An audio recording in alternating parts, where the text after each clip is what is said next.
마태복음 1장 1절부터 17절까지에 있는 말씀입니다. 아브라함과 다윗의 자손 예수 그리스도의 계보라. 아브라함이 이삭을 낳고 이삭은 야곱을 낳고 야곱은 유다와 그의 형제들을 낳고 유다는 다말에게서 베레스와 세라를 낳고 베레스는 헤브론을 낳고 헤브론은 람을 낳고 람은 아비나답을 낳고 아비나답은 나손을 낳고 나손은 살몬을 낳고 살몬은 라합에게서 보아스를 낳고 보아스는 루sek에서 오벳을 낳고 오벳은 이새를 낳고 이새는 다윗 왕을 낳으니라. 다윗은 우리아의 아내에게서 솔로몬을 낳고 솔로몬은 르호보암을 낳고 르호보암은 아비야를 낳고 아비야는 아사를 낳고 아사는 여호사밧을 낳고 여호사밧은 요람을 낳고 요람은 우시야를 낳고 우시야는 요담을 낳고 요담은 아하스를 낳고 아하스는 히스기야를 낳고 히스기야는 므낫세를 낳고 므낫세는 암몬을 낳고 암몬은 요시야를 낳고 바벨론으로 사로잡혀 갈 때에 요시야는 여고냐와 그의 형제들을 낳으니라. 바벨론으로 사로잡혀 간 후에 여고냐는 수알디엘을 낳고 수알디엘은 스룹바벨을 낳고 스룹바벨은 아비웃을 낳고 아비웃은 엘리야김을 낳고 엘리야김은 아솔을 낳고 아솔은 사독을 낳고 사독은 아킴을 낳고 아킴은 엘리웃을 낳고 엘리웃은 엘르아사를 낳고 엘르아사는 mat단을 낳고 mat단은 야곱을 낳고 야곱은 마리아의 남편 요셉을 낳았으니 마리아에게서 그리스도라 칭하는 예수가 나시니라. 그런즉 모든 대수가 아브라함부터 다윗까지 14대요 다윗부터 바벨론으로 사로잡혀갈 때까지 14대요 바벨론으로 사로잡혀간 후부터 그리스도까지 14대더라. 아멘. 그 유대인들과 우리나라와 문화가 좀 비슷한 것이 굉장히 많이 있습니다. 뭐 장자를 우선한다든지 이런 것들은 유대인과 우리나라가 굉장히 문화가 비슷해요. 그 가운데 하나가 이 족보를 귀중히 여기는 것. 성경에도 보면 여러분 성경을 읽다가 보면 사람 이름만 그렇게 나오는 데가 있지 않습니까? 그게 족보예요, 족보. 족보입니다. 우리가 얼뜻 볼 때는 이 족보를 뭐 이렇게 사람 이름만 이 귀한 성경에다가 뭐 그렇게 기록해놨나 이렇게 생각할 수도 있겠습니다만은 그러나 어쨌든 유대인들에게 있어서의 족보는 굉장히 아주 중요한 가치를 가지고 있습니다. 유대인들은요 혈통을 굉장히 중요시 여깁니다. 그래서 아브라함의 순수한 혈통 그 족보를 가지고 있는 사람들은 굉장히 그것이 스펙이 되는 거예요. 우리 가문은 이렇습니다 라고 하는 것이 아주 좋은 가문에서 태어났다고 하는 것이 순수한 그 혈통을 가지고 있는 가문에서 태어났다는 것이 굉장히 출세하는데 유리한 것이었습니다. 정통 그 혈통을 가지고 있는 집안은 굉장히 유대 사회에서도 존경을 받고 출세하는데 굉장히 유리한 입장이었습니다. 여러분 제사장이 결혼할 때는요 아론의 후손인 제사장이 결혼할 때는요 결혼 상대자인 여성의 가문에 5대까지 거슬러서 혈통의 순수함을 보았다고 합니다. 5대까지 거슬러 올라가서요. 이거 참 대단하죠? 제사장 가문이 그만큼 이스라엘 민족에게 차지하는 위치가 너무 크기 때문에 제사장과 결혼하는 그 여자분의 가문을 5대까지 봤다는 거예요. 그래서 문제가 있으면 아무리 그 여자가 똑똑해도 혼인이 안 된다라는 거죠. 아마 옛날에 우리나라도 뭐 이런 일들이 꽤 있었겠죠. 가문을 굉장히 따지고 가풍을 따지고 어떤 가문에서 온 처자인가 뭐 이런 거 많이 따지지 않았습니까? 이런 것들이 우리나라의 습관과 이스라엘 나라의 풍속과 참 굉장히 비슷한 것들이 많이 있습니다. 여러분 예수님 당시에 이스라엘 나라를 다스렸던 왕이 헤롯 왕이죠. 헤롯 왕. 이 사람을 헤롯 대왕이다 그렇게 얘기를 하는데요. 이 헤롯 대왕이 성전을 건축을 했어요. 그 성전을 헤롯 성전이다 그렇게 말합니다. 성경에는요, 성전을 건축한 사람이 세 사람이 나와요. 세 사람이 나옵니다. 첫째는 우리가 너무 잘 아는 솔로몬, 두 번째는 스룹바벨, 그리고 세 번째가 헤롯 대왕이에요. 그런데 솔로몬이나 스룹바벨은 정말 하나님을 사랑하는 마음으로 성전을 건축했어요. 그런데 헤롯 대왕은 정치적인 목적으로 성전을 건축했습니다. 그는 뭐 하나님을 그렇게 잘 섬기는 사람도 아니었어요. 그런데 그가 왜 그렇게 막대한 돈을 들여서 40여 년 이상 그 성전을 굉장히 멋있게 잘 건축을 했단 말이죠.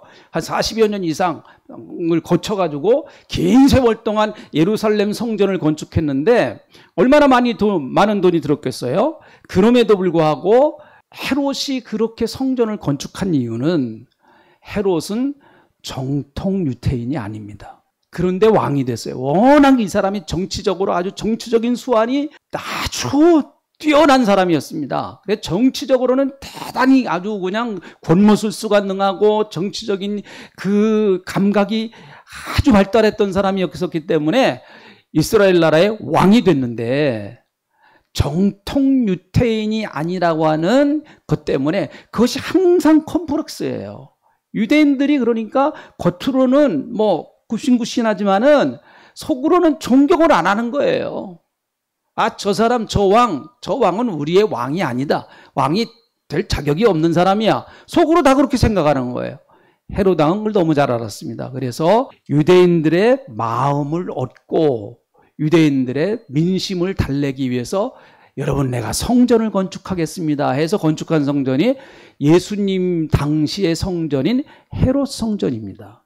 그만큼 여러분 유대인들에게 있어서는 혈통이라고 하는 거, 이 족보라고 하는 것이 대단히 참 중요한 것이죠. 자, 오늘 우리가 읽은 이 말씀은 누구의 족보인가 하면 자, 16절에 있는 말씀을 보시죠. 이 누구의 족보입니까? 16절 야곱은 마리아의 남편 요셉을 낳았으니 마리아에게서 그리스도라 칭하는 예수가 나시니라 그러죠. 예수가 나시니라. 그러니까 이 족보는 누구의 족보예요? 예수님의 족보입니다. 예수님의 족보. 그러니까 예수님이 어떠한 가문에서 태어나셨는가 하는 것을 마태가 이렇게 일목요연하게 잘 정리를 해놨단 말이죠. 성경을 처음 읽는 분들이, 특별히 신약 성경을 처음 읽는 분들이 마태복음 1장을 딱 읽으려고 할 때에 대부분 다 당황을 합니다. 성경 그러면 어떻습니까? 거룩한 책이고, 성경에는 뭐 정말 좋은 말만 많이 써 있고, 금과 옥조 같은 그런 아주 좋은 말만 많이 써 있을 것이다라고 하는 어떤 기대감을 가지고 성경을 딱 펴면, 마태복음 1장을 딱 펴면 사람 이름만 나와요. 누가 누굴 낳고 누가 누굴 낳고 무슨 산부인과도 아니고 계속 낳고 도대체 이 말씀을 읽어야 되나. 그래서 성경을 처음 읽는 분들은 대부분 마태복음 1장 1절부터 16절까지는 그냥 건너뜁니다. 아마 여러분도 그런 경험을 하신 분들이 계실 거예요. 처음 성경 읽을 때 마태복음 1장 1절부터 16절까지 한자도 빼놓지 않냐고 차곡차곡 아주 그냥 눈에다가 힘을 줘가지고 읽으시는 분들은 특별한 은총을 받으신 분들입니다. 아주 특별한 은총을 받으신 분들이에요. 이게 그냥 넘어가기가 쉽단 말이죠. 이게 사람 이름만 쭉 나오니까 이게 도대체 무슨 의미가 있는가. 저도 그랬으니까요. 저도 성경을 처음 읽을 때 마태복음 1장 1절부터 16절 안 읽었어요. 그냥 넘어갔습니다. 뭐 읽어봤자 무슨 의미를 잘 알지도 못하고 남의 나라 사람 이름만 그저 많이 나오니까 뭐 그게 무슨 의미가 있나 그렇게 생각을 했죠.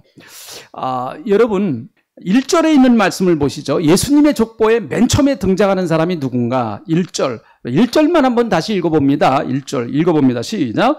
아브라함과 다윗의 자손 예수 그리스도의 계보라. 네, 예수 그리스도의 족보라. 그렇게 얘기해도 됩니다. 그러니까 예수님의 족보에서 제일 앞장 세울 수 있는 사람, 얼굴로 내세울 수 있는 사람 두 사람을 탁 먼저 들었어요. 그 사람이 아브라함, 그리고 또 한 사람은 다윗입니다. 다윗, 아브라함. 예수님의 가문에서 가장 많은 사람들에게 자랑하고 싶은 두 사람이에요. 내놓고 싶은 두 사람. 유대인들도 존경하고 우리 크리스천들도 존경하는 아브라함과 다윗. 바로 그분의 후손이 예수님이시다. 그렇게 이야기를 하고 있습니다. 여러분, 다윗 왕은 우리나라의 세종대왕 같은 분이죠.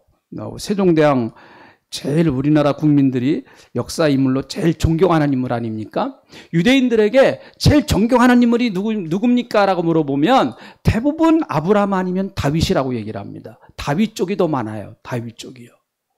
참 다윗은 대단한 사람이죠. 이따 좀 얘기를 하겠습니다. 그러나 여러분, 계속해서 인물을 한 사람 한 사람 이렇게 추적해 나가다가 보면 유대인의 전통 족보로는 기록되지 말아야 할 사람들이 이 족보에 들어서고 있습니다. 그런데 여러분, 족보에는 대부분 참 훌륭한 사람만 적어놓으면 좋겠어요. 사회적으로 뭐 성공했다든지 또 자랑스러운 인물, 그런 인물이 족보에 많이 들어가면 얼마나 좋겠습니까? 그러면 우리 가문에 이렇게 훌륭한 사람이 많습니다. 우리 조상 가운데서는 이렇게 훌륭하신 분들이 많이 있습니다. 이렇게 자랑하고 싶은 족보가 아니겠습니까? 그런데 온 인류의 구세주가 되시는 예수님의 족보에 유대인의 전통을 따라서 기록했다고 하면 기록되지 말아야 될 사람들이 몇 사람 들어가요. 그래서 이 족보를 이상한 족보다, 그렇게 제가 설교 제목을 붙였는데요. 왜 예수님의 족보가 이상한 족보인가 하면 예수님의 족보에는 이방인들의 이름이 기록되어 있습니다. 자, 이방인들 몇 사람 한번 찾아볼까요? 3절, 유다는 다말에게서, 요 다말이 이방 여인입니다. 여자예요, 여자. 가나안 여인입니다. 그리고 5절에 있는 말씀을 보세요. 5절로 쭉 넘어가 보세요. 5절에 있는 말씀. 자, 봅니다. 살몬은 라합에게서 보아스를 낳고, 보아스는 룻에게서 오벳을 낳고, 오벳은 이새를 낳고, 여기 나오는 라합이나 룻은 전부 다 이방 여인들이에요. 이방 여인들. 자, 그런데 이 족보가 기록될 당시에 유대인들의 입장에서는 이방인들을 절대로 들어가면 안 됩니다. 절대로 들어가면 안 돼요. 여러분, 우리나라도 한때 그랬습니다. 6.25 전쟁 이후에 미군과 한국의 여자분과 결혼해서 태어난 그 2세들이 있습니다. 그분들이 살아온 여러분 그 과정은 정말 한국 사회에서 힘들게 살아왔다는 거 우리 잘 아시잖아요. 혼혈아. 우리가 얼마나 마음속으로 그 사람들을 경멸했습니까? 우리하고는 다른 족속이야. 피가 다른 족속이야. 우리가 다 마음속에 그랬단 말이죠. 50년대, 60년대 그 사람들을 보면서 정상적인 여자라고 생각 안 했고요. 정상적인 그 자식들이라고 생각을 안 했습니다. 우리나라도요. 이 말씀이 기록되던 당시는 2000년 전입니다. 2000년 전 유대인들의 사회에서는 이방인이 족보에 들어간다. 상상도 못할 일입니다. 상상도 못할 일이에요. 그런데 예수님의 족보에 이방인이 들어갔단 말이에요. 이방인이. 룻과 같은 사람은 여러분, 룻과 같은 사람 모압 여인이죠. 모압 여인. 유대인들이 제일 싫어하는 족속 가운데 하나입니다. 우리로 말하면 일본 사람이에요. 일본 사람. 일본 사람의 이름이 여러분 가문의 족보로 들어갔단 말이죠. 그런 거나 마찬가지예요. 그런 거나. 옛날에는요, 어떻게 그런 이름을, 그런 족보를, 그 일본 사람의 이름을 갖다가 뭐 다나카, 뭐 히데요시, 뭐 이런 이름이 딱 여러분 족보에 들어간다고 생각해 보세요. 그 족보에 넣을 수 있겠습니까, 여러분? 빼요. 뺍니다. 안 놉니다, 여러분. 모압 족속들은 이스라엘 나라를 굉장히 괴롭혔던 족속들입니다. 그래서 여러분, 이스라엘 사람들은 모압 족속들 상대도 하지 않았습니다. 유대인들은 아주 순수한 혈통을 자랑하는 사람이었습니다. 깨끗한 혈통, 유대인들로만 구성되어진 그 순수한 혈통을 자랑스럽게 생각했는데 예수님의 족보에 유대인들이 싫어하는 이방인들의 이름이 수록되어 있다라고 하는 사실이죠. 유대인들은 아침에 일어나면 세 가지를 감사합니다. 뭘 감사하는가 하면 첫째는 내가 이방인으로 태어나지 아니하고 유대인으로 태어난 걸 감사합니다. 이걸 감사해. 나는 유대인으로 태어나는 것을 너무 감사합니다. 이방인으로 태어나지 않은 거 감사합니다. 두 번째, 나는 종으로 태어나지 아니하고 자유한 사람으로 태어난 거 감사합니다. 세 번째, 나는 여자로 태어나지 아니하고 남자로 태어난 거 감사합니다. 예수님 당시에 유대인들이 아침에 일어나자마자 이 세 가지 감사했어요. 무슨 내용인지 아시겠죠? 이방인들을 유대인들이 얼마나 경멸했는가 하는 것을 말할 수 있습니다. 아까 얘기한 것처럼 헤롯 대왕이 유대인들의 환심을 사기 위해서 그래서 46년 동안 성전을 건축하였습니다. 그러나 유대인들은 끝까지 헤롯 대왕과 그 가문을 존경하지를 않았어요. 저 사람은 정통 유태인이 아니다는 거죠. 정통 유태인이 아니다는 거예요. 그런데 여러분, 예수님의 족보에 그럼 왜 이방인들의 이름이 기록되었을까요? 마태는 왜 이방인들의 이름을 기록했을까요? 마태도 너무나 그걸 잘 알 텐데, 마태도 유대인인데 말이죠. 유대인들의 풍습과 유대인들의 의식과 유대인들의 생각을 너무 잘 알고 있는 마태가 왜 예수님의 그 정말 너무너무 귀한 족보에 왜 이방인들의 이름을 기록했을까 하는 거예요. 그것은 앞으로 예수님이 세우시고자 하시는 하나님의 나라와 예수님이 세우시고자 하는 교회의 공동체는 여태까지 과거의 유대교의 공동체와는 전혀 다른 공동체의 모습을 보여줄 것이다 라고 하는 것을 말씀으로 가르쳐 주는 거예요. 여러분, 복음 안에서는, 다시 말하면 예수 안에서는 이방인이나 유대인이나 편견과 장벽이 무너질 것이다 라는 것이죠. 이방인들과 유대인들을 싫어했습니다. 유대인들도 이방인을 싫어했습니다. 요 장벽이 여러분 초대교회에 얼마나 심각한 문제였는지 모릅니다. 유대인들은 같은 교회 안에서도 이거 뭐 교인들끼리 그럽니다. 자, 이방인들도 예수 믿었어요. 유대인들도 예수 믿었어요. 같이 식사하는 것도 어려워했어요. 바울은 에베소서 2장 13절부터 15절에 이런 말씀 한번 보세요. 이제는 전에 멀리 있던 너희가 그리스도 예수 안에서 그리스도의 피로 가까워졌느니라. 그는 우리의 화평이신지라 둘로 하나를 만드사 원수된 것 곧 중간에 막힌 담을 자기 육체로 하시고 법조문으로 된 계명의 율법을 폐하셨으니 이는 이 둘로 자기 안에서 한 새 사람을 지어 화평하게 하시고. 자, 예수님이 십자가를 지심으로 말미암아 십자가는 두 가지의 장벽을 허무셨어요. 하나님과 인간 간의 장벽을 허물어 주셨습니다. 그래서 누구든지 십자가 의지하고 예수님 의지하면 하나님 앞으로 나갈 수 있는 길이 생겼습니다. 믿으시죠? 할렐루야. 예수 그리스도를 통해서 예수님이 하나님과 인간 사이의 죄의 장벽을 헐어버리셨어요. 십자가에서. 그런데 하나님과 인간 사이의 장벽만 하신 것이 아니고 사람과 사람 사이의 장벽, 초대교회에는 이방인과 유대인의 장벽, 헬라인과 유대인의 장벽, 이 장벽이 너무너무 견고했습니다. 이 장벽을 허물기가 너무 힘들었어요. 그런데 예수님이, 사도 바울이 에베소 교인들을 향해서 예수 그리스도의 피로 우리는 이제 가까워졌다 그렇게 말씀합니다. 예수 그리스도의 피로 가까워졌다. 피는 뭐보다 진하다고 그랬죠? 물보다 진합니다. 영은요, 피보다 진합니다. 영적으로 여러분 정말 담이 딱 무너지면은요, 육신의 형제보다 영혼의 형제들이 얼마나 좋고 귀하고 소중한지요. 이게 육신의 형제가 나쁘다는 게 아닙니다, 절대로.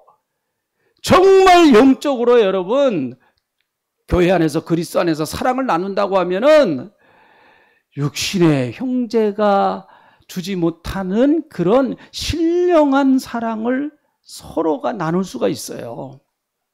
교회가 그렇게만 된다고 하면 교회는 누가 와도 괜찮습니다.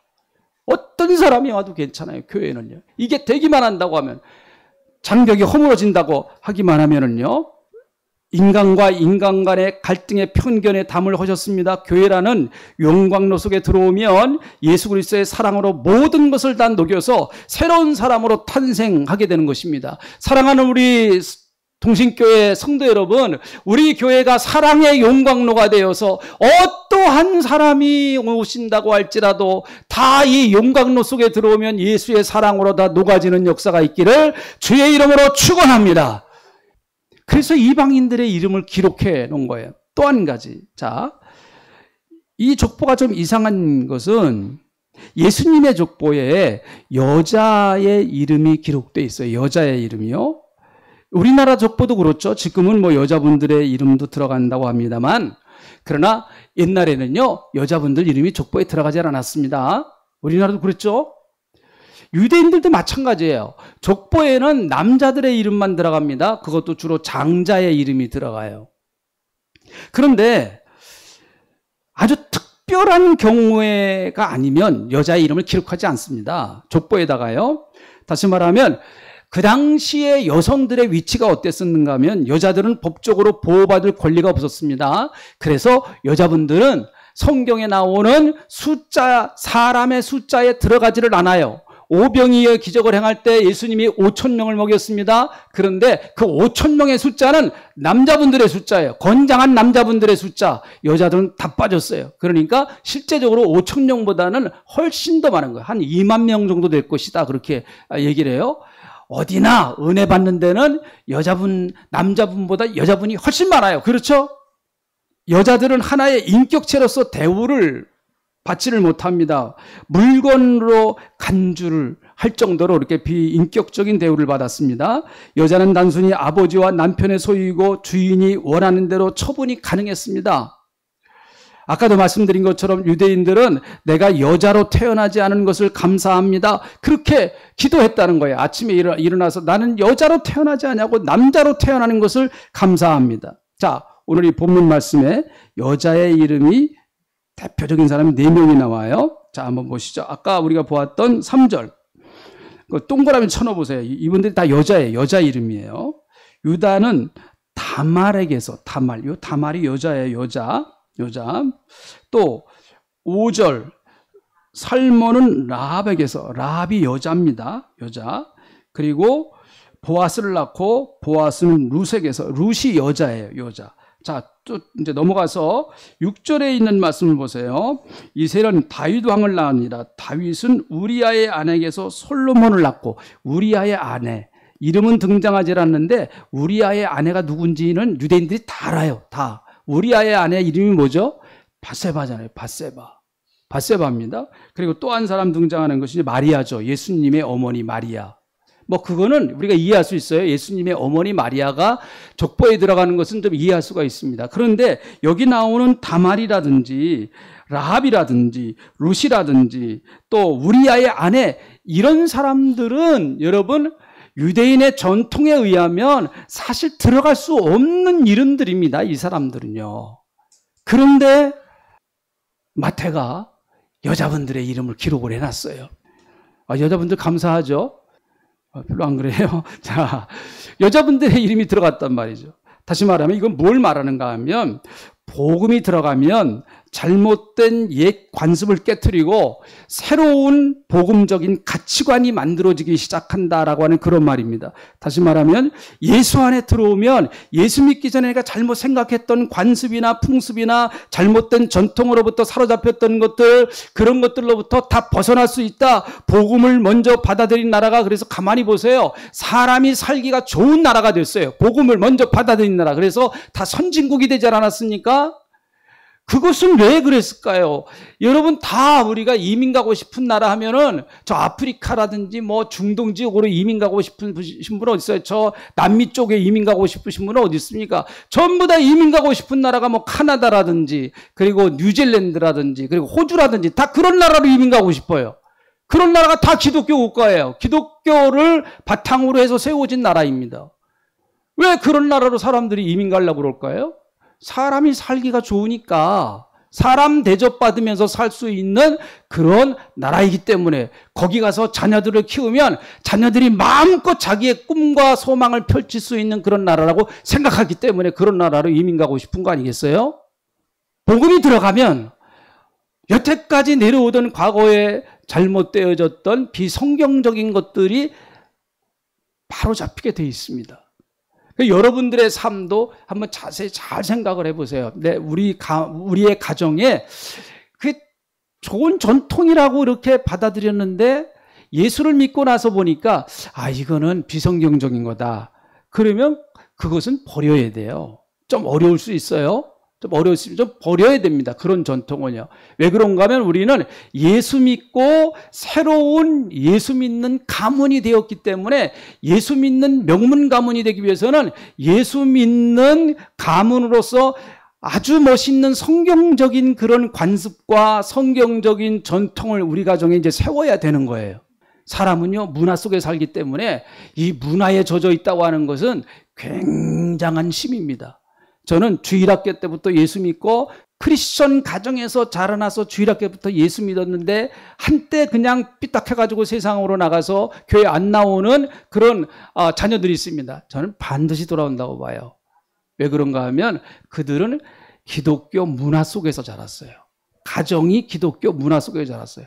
엄마 뱃속부터 교회를 나왔는데 지가 어떻게 할 거예요? 엄마 뱃속부터 나와갖고 찬송 소리 듣고 목사님 설교 듣고 그랬는데 지가 어떻게 할 겁니까? 어떻게 할 거예요?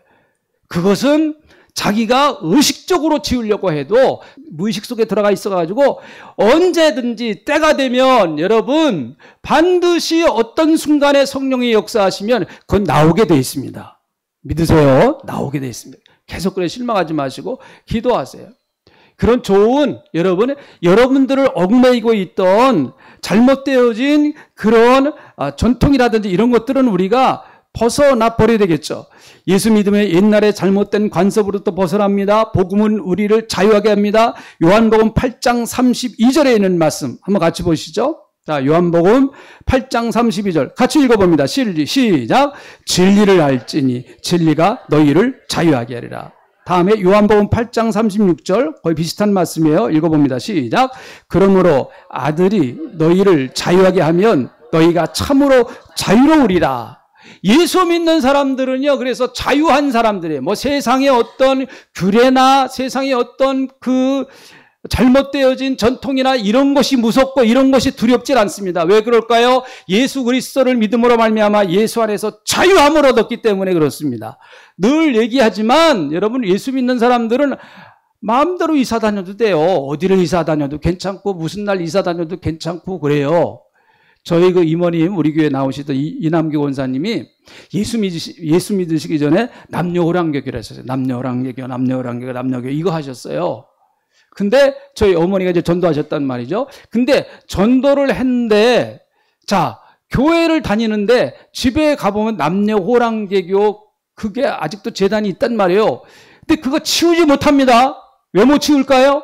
그거 치우면 가정에 큰 재앙이 있을까 봐. 그 남녀호랑개교 신이 와서 그냥 가정을 그냥 무자비로 그냥 쑤셔놓을까 봐. 그거 못 부십니다.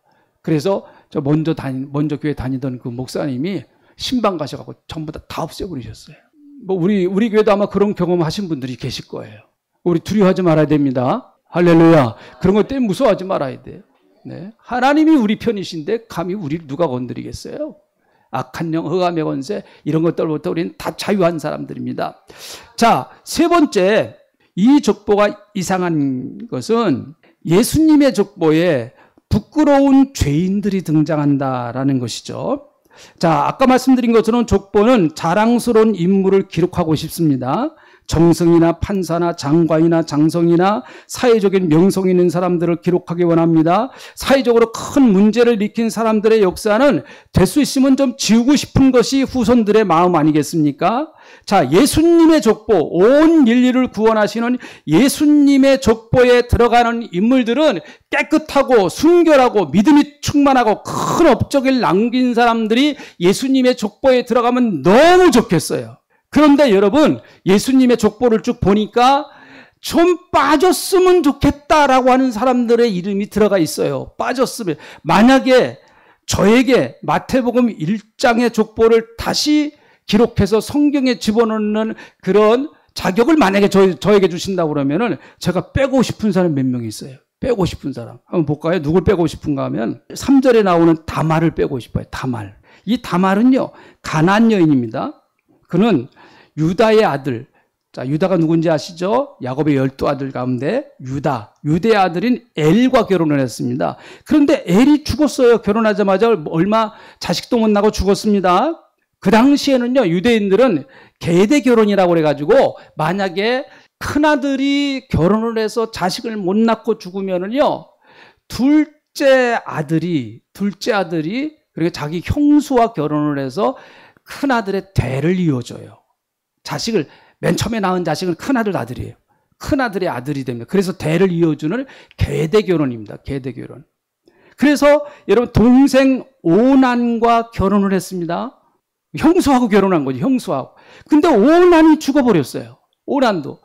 그러니까 유다 입장에서 보면 아들이 3명인데 엘, 또 오난, 막내 아들이 셀라인데요. 가만히 유다가 생각해 보니까 셀라까지 만약에 계대 결혼을 시켜서 형수하고 또 결혼을 시키면은 저 셀라도 아무래도 오래 살 것 같질 않아요. 이 다말이라고 하는 여자가 보통 여자가 아닌 것 같아요. 기가 센 여자 같아요. 그러니까 유다가 안 되겠다 해가지고 기다려라. 애가 좀 크면은 너 보내주겠다 하면서 사실은 보내주질 않았습니다. 그러니까 다말이 여러분 어떻게 하는가 하면 다말이요 창기로 변신해가지고 시아버지를 유혹을 합니다. 시아버지가 유혹을 당해요. 그래서 동침을 해서 태어난 자식 3절 보세요. 유다는 다말은 며느리예요. 며느리. 다말에게서 베레스와 세라를 낳았다. 그러니 베레스와 세라가 예수님의 족보에 들어갔어요. 예수님의 혈통을 잇는 데 들어갔습니다. 그러니까 예수님의 혈통의 피에는 이 부끄러운 역사를 가지고 있는 베레스와 세라, 베레스의 혈통이 들어가 있는 거예요, 여러분. 만약에 제가 마태복음 1장을 기록했다고 하면 다말이라고 하는 여자 이름을 뺐을 겁니다. 또 한 빼고 싶은 여자 5절. 살몬은 라합에게서 보아스를 낳고 이 보아스가 라합이 어떤 여인인가 하면은 여리고 성에서 술집을 하면서 몸을 파는 기생이에요, 이 여인도. 그런데 이스라엘 나라가 가나안 땅을 들어오고 여리고 성을 점령한다고 하는 얘기를 듣고 정탐꾼이 왔을 때 그 정탐꾼을 숨겨둡니다. 그래서 가족도 살고 자기도 살아요. 그래서 나중에 한번 보세요. 자, 5절에 있는 말씀 보세요. 살몬은 라합에게서 보아스를 낳고, 이런 보아스가 누구예요? 룻의 남편이 되는 사람, 룻기의 주인공 룻의 남편이 되는 사람이 보아스죠. 보아스가 오벳을 낳고 오벳은 이새를 낳고 이새는 다윗 왕을 낳았다. 그렇게 말합니다. 그러니까 라합은 다윗 왕의 무슨 할머니예요? 고조 할머니인가요? 고조 할머니가 됩니다. 기생이에요, 기생. 그러니까 다윗 왕의 고조 할머니는 기생하던 여자입니다. 기생하던 여자. 예? 그것도 유대인도 아니에요. 가나안의 여리고성에서 술집에서 뭘 팔던 여인이었습니다. 또 한 가지 제가 빼고 싶은 것이 있다고 하면, 자, 6절에 있는 말씀이에요. 6절 같이 한번 읽어봅니다. 6절 읽어보겠습니다. 시작. 이새는 다윗 왕을 낳으니라. 다윗 왕은 우리아의 아내에게서 솔로몬을 낳고. 여러분, 여기서 이상한 말이 등장하죠. 이새는 다윗 왕을 낳았습니다. 여기까지는 정상이에요. 근데 그 다음부터가 꼬이기 시작합니다. 다윗은 우리아의 아내에게서 솔로몬을 낳았다, 그렇게 말합니다. 아니, 왜 남의 아내에게서 자식을 낳아요? 그런데 이런 이야기를 모태로 성경에다가 기록해 놓냔 말이에요. 모태로 이렇게 족보에다가 이렇게 부끄러운 이야기를 모태로 기록해 놓냔 말이에요. 그것도 여러분 이스라엘 역사상 가장 위대했던 왕 다윗 왕입니다. 유대인들이 가장 존경하는 왕 다윗 왕입니다. 이스라엘 역사상 가장 지혜로웠던 왕 솔로몬. 자, 솔로몬과 다윗 그 사이에는 누가 껴있는가 하면 우리아의 아내가 껴 있습니다. 솔로몬은 우리아의 아내가 다윗을 통해서 낳은 자식이에요. 불림을 통해서 낳은 어떻게 보면 자식입니다, 이게. 어쨌든 그런 역사가, 이 부끄러운 역사가 족보에 아주 뚜렷하게 기록되어 있다라고 하는 사실. 예수님의 족보에 뚜렷하게 기록되어 있다라고 하는 사실이죠. 자, 죄송합니다. 여러분 조상 중에서 그런 분들이 혹시 있다고 하면 그런 이야기를 누가 쓰겠습니까? 안 쓰죠. 그냥. 그런 얘기를 왜 족보에다가 써놔요? 그런 얘기를. 후손들한테 무슨 그 부끄러운 꼴을 보이려고. 다 빼버립니다. 다 빼버려요. 그런데 여러분 마태는 정확하게 다윗의 범죄를 정확하게 기록을 해놨어요. 정확하게. 성경은 인간의 실수를 숨기지 않습니다. 인간의 부족한 것, 인간이 범죄한 것 다 그대로 정확하게 기록을 하고 있습니다. 왜 그럴까요? 여러분, 무엇 때문에 그럴까요? 그런 가문에서 예수가 오셨다라는 얘기예요. 자, 예수란 뜻은 무슨 뜻입니까? 1장 21절에 있는 말씀 보세요. 자, 같이 읽어봅니다. 자, 1장 21절 같이 읽어봅니다. 시작. 아들을 낳으리니 이름을 예수라 하라. 이는 그가 자기 백성을 그들의 죄에서 구원할 자임이라 하시니라. 네, 바로 이런 역사를 가지고 있는 사람들을 예수님이 구원하시기 위해서 구원자로 이 땅에 오셨다라고 하는 얘기예요. 이런 부끄러운 역사를 가지고 있는 인간들의 역사, 부끄러운 여러분 내 삶에 이력이 있다고 할지라도 누구나 다 지우고 싶은 좀 과거가 있는 것이 사실입니다.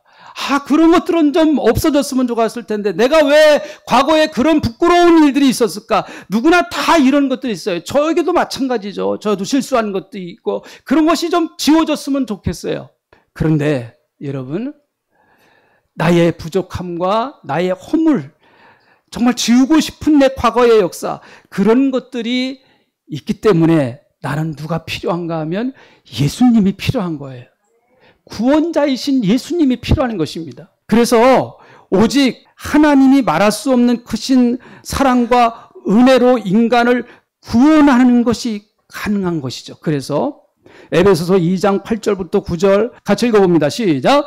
너희는 그 은혜에 의하여 믿음으로 말미암아 구원을 받았으니 이것은 너에게서 난 것이 아니요 하나님의 선물이라. 행위에서 난 것이 아니니 이는 누구든지 자랑하지 못하게 함이라. 할렐루야. 그렇습니다. 하나님의 은혜의 선물로 우리가 예수를 믿는 그 순간 구원을 받는 거예요.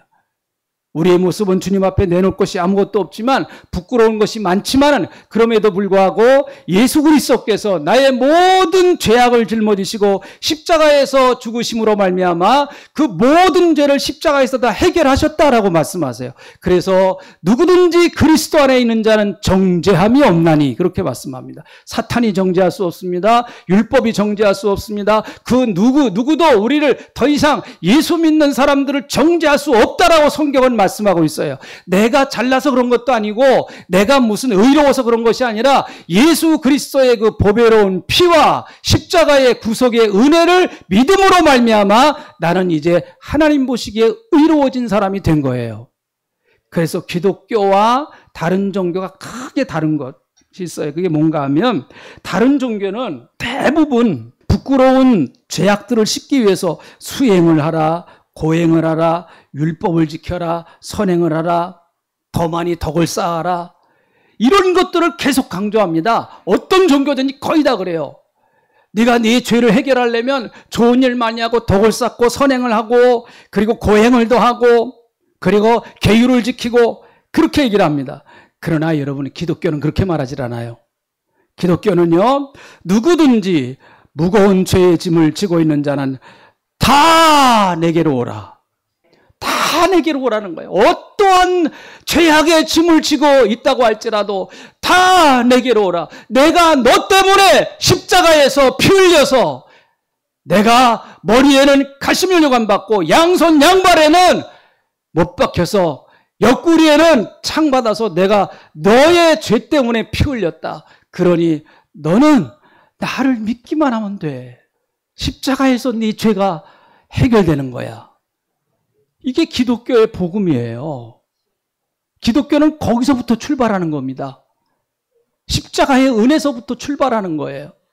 그래서 비록 여러분 마태복음 1장에서 부끄러운 역사가 있지만 인간을 구원하러 오신 그 예수가 우리의 구원자가 되시는 줄로 믿습니다. 기도하겠습니다. 우리는 하나님 앞에 부끄러운 것들이 많은 사람입니다. 그것이 그대로 다 드러나면 우리는 하나님 앞에 설 수가 없습니다. 그러나 내가 예수를 믿는 그 순간 예수님의 보혈이 나의 허물과 나의 죄악을 다 덮어버리십니다. 그래서 내가 하나님 앞에 의롭게 설 수 있는 자격이 얻어지는 것이죠. 나의 과거에 부끄러웠던 역사들, 십자가 밑에 오면 괜찮습니다. 십자가 붙들면 괜찮습니다. 보혈을 의지하면 살 길이 생깁니다. 하나님 아버지, 우리 사랑하는 성도님들 예수님 보혈을 의지하고 살아가게 하시고 정말 예수님의 십자가 붙들고 어떤 어려움과 고난이 찾아오고 힘든 일이 찾아온다고 할지라도 주여 예수님의 십자가를 붙들고 살게 하여 주시옵소서.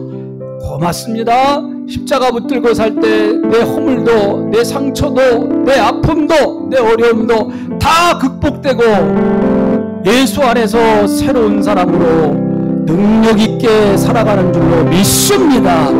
감사합니다. 예수님의 이름으로 기도하옵나이다. 아멘.